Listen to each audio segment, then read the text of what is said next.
அன்னைச்சித்தர் ஸ்ரீரங்கமேலூர் அன்னைச்சித்தர் ஆசி வழங்கும் ஒரு நிகழ்வு.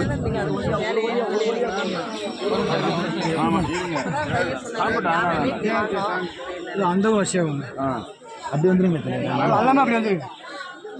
அப்படி வாங்க, 2 பேரும் வந்தீங்கன்னா ஒப்ப முடியாது. ஒரு சைடில் வாங்கம்மா. அப்படி வாங்க, எல்லாத்துக்கும் ஒரு மாதிரி சொல்லுங்க. கொஞ்சம் வெயிட் பண்ணுங்க.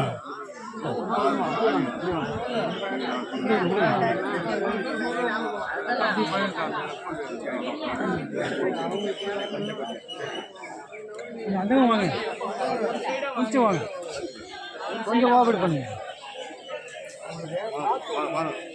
கொஞ்சம் குடிங்க, நீங்கள் கொடுங்கண்ணா. வேற டம்ளர் மாற்றி சொல்லலாம்.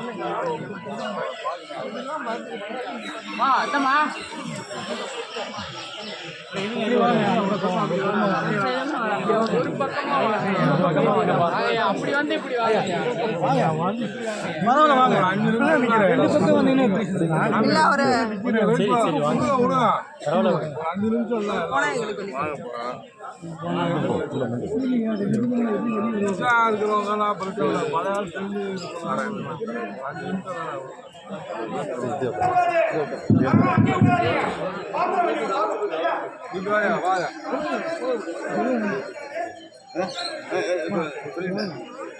பாருங்க, யாருன்னு பாருங்க. அம்மாட்ட சொல்லி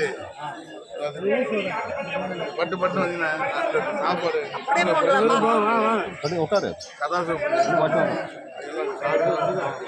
ஒரு சைடில் வாங்க.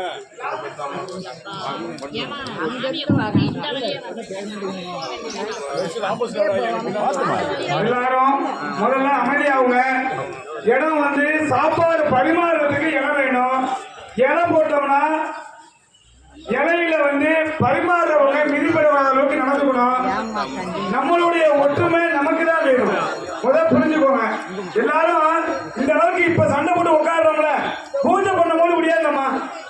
நல்லா யோசிங்க சாமி. அப்படியே திரும்பிடுங்க, அப்படியே யூட்டர் போட்டுருங்க. ஒரே மாதிரி யூட்டர் போட்டுருங்க, ஒரே மாதிரி யூட்டர் போட்டு உட்காந்துருங்க. அவ்வளவுதான், வேலை முடிஞ்சு. அங்க ஒரு கேப் போட்டுருங்க. 4 லைன் தான் போட முடியும், 5 லைன் உட்காந்துட்டாங்க. என்ன பண்றது? இல்ல முடியாது சாமி. உட்காந்து எழுப்பினோம்னா சரியா வராது. இல்ல அட்ஜஸ்ட் பண்ணுவோம்.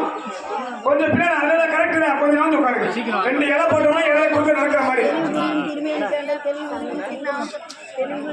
வேற வழி இல்ல. முடிஞ்சா நீங்க போய் எழுப்பி விடுங்க பாப்போம். நீங்க எந்த சொல்லலாம். நீங்க உட்காந்து ஏத்துக்கிறீங்களா? ஆமா, அதனாலதான் இல்ல பரவாயில்ல, ஆனந்தம். இப்ப என்னன்னா யாராவது எழுப்பணும்னு சொல்லுங்க, வேலையை பண்ணி போவாங்க. நமக்கு தெரியும், நிறைய பூஜைகள் பண்ணிக்கிட்டு இருக்கேன். அதனால தெரியும் நம்மள்ட்ட நம்மளுடைய ஒற்றுமை தான் நம்மகிட்ட இல்லை. அடுத்தவனை கூட சொல்லி பிரயோஜனமே இல்லை. இதே பூஜை பண்ணும் போது எல்லாரும் சேர்ந்து உட்காந்து 2 பஜனை போடலாம்ல. ஏன் அந்த பஜனைக்கு நம்ம வரல? யோசிச்சு பாருங்க. எவ்வளவு நேரம் கத்திக்கிட்டு இருக்கோம் மைக்ல. ஆமா சார், சாப்பாடு எடுத்துடலாம் சார், ஒரு நடத்தி வரணும்.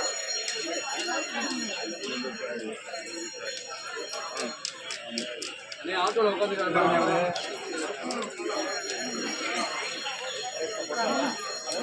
திருச்செம்பூடி சாமி ஆட்டோல உட்காந்து